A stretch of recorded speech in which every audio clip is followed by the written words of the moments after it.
Welcome to my channel Geography Ki Pathshala.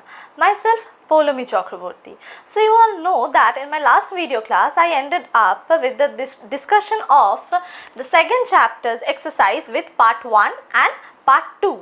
So in this video class I am going to discuss the question answers of the second chapter, which is the world population, distribution, density and growth, with its third and fourth part. So let's start with today's video.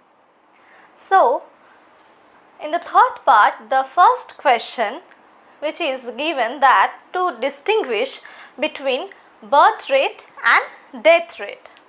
So if you remember my video class in which I discussed with this second chapter, there I mentioned that how the birth rate is calculated, or what is birth rate and what is death rate and how it is calculated, right? So let me explain it again, that what is birth rate? Birth rate means that the birth rate is the total number of live births in a year per thousand of women. So here we calculate it by CBR is equals to BI divided by P into 1000. Here CBR means crude birth rate, BI means live births, and P is the mid-year population of the area. By this way we are getting the birth rate.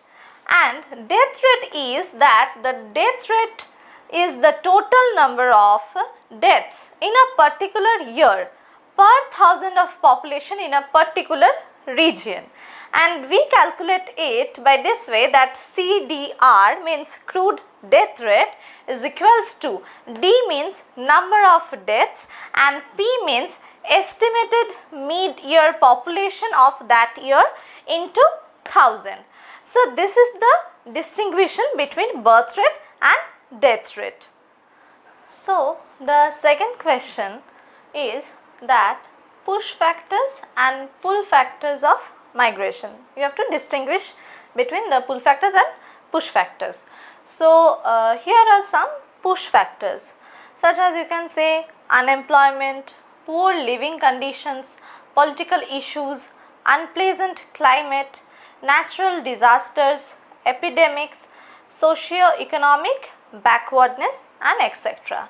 So how push factors acts upon migration, right? So these are all the push factors. If in any region or in any area there is unemployment, or you can say that there is a poor living condition, or natural disaster occurs over there, or it's the region which is socially and economically backward, so what people will not live over there, their natural tendency will be that what? That to migrate from that place to any other better place. So these are the factors, or these are those, you can say that these are the main factors which acts as a push factor in migration.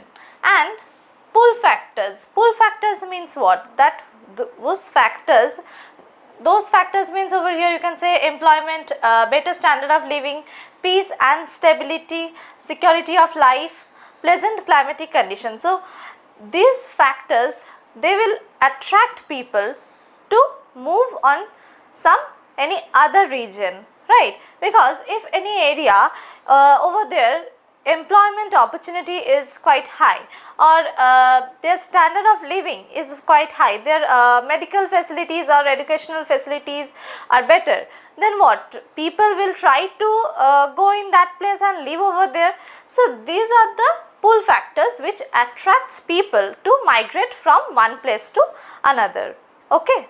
Now let's come in the fourth part of our exercise. So here the first question is given that discuss the factors influencing the distribution and density of population in the world. So the factors which are influencing are mainly of three types. One is geographical, second is economic, and the third one is socio-cultural, right?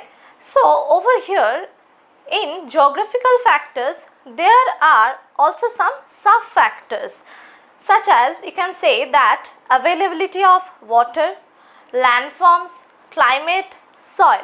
So these sub-factors, they act as a geographical factor in the distribution and density of the world population. So all these factors, all these geographical factors I have mentioned in my previous video where I discussed with this chapter. So I am not going in details with these factors, I am just mentioning the points. Next, let's look over the economic factors. Those are mineral resources, industries and urbanization. So this acts as economic factor in influencing the density and distribution of population. And over here, socio-cultural factors are, it can be religious beliefs or it can be on the basis of language and political and social stability, and it can be also some government policies which are influencing on the distribution and density of the world population. So all these points where I discussed previously in my video class with this chapter. So if you want to see the descriptions of these factors or want to clear your concepts regarding these factors, then please see my previous video, because over here I am not going in details, just mentioning the factors which are influencing the distribution and density of population. So the last question of this fourth part is that discuss the 3 stages of demographic transition. So demographic transition, it is given by Warren Thompson in 1929. So in demographic transition theory, we can see that how the population is changing over the time in any area. From high fertility and mortality rate, it is gradually changing to low fertility and low mortality rate, right? So here the graph, in this graph you can see that the vertical line, it is showing that the births or deaths per thousand, and this horizontal line is showing the time. And here are 3 stages: stage 1, stage 2 and stage 3. If you concentrate over the stage 1, then you can see that here birth rate and death rate is quite high. This black line, it is shown as birth rate and the blue line is shown as death rate.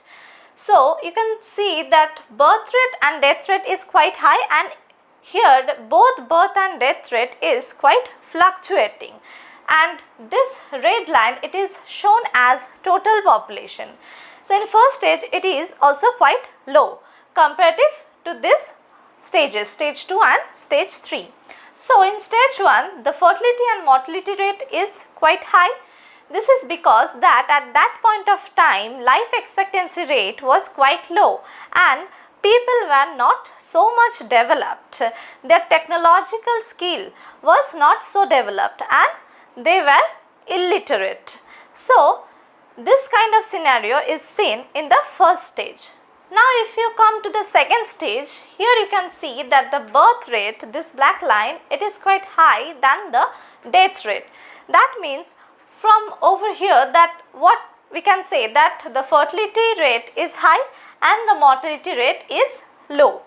So in this period of time the society started to develop and people started to being literate and tried to develop them from their technological knowledge and know-how, or know-how you can say. And this point of time the sanitization and health facility was also quite upgraded. Next, if you come to the third stage, then over here you can see that fertility and mortality rate both are quite low, and the fluctuation rate among birth rate and death rate is also low.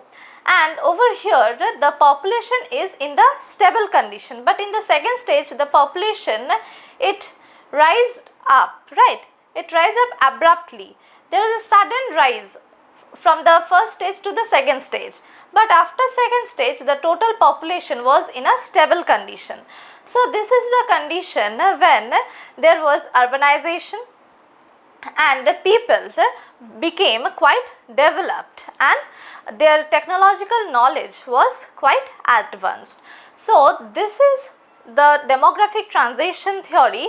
Over here you can see that in stage 1, stage 2 and stage 3 how the population is changing over any area through the passage of time.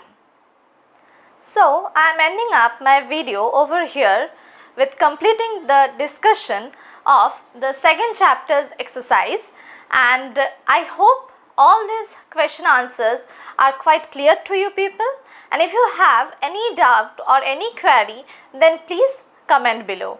Thank you.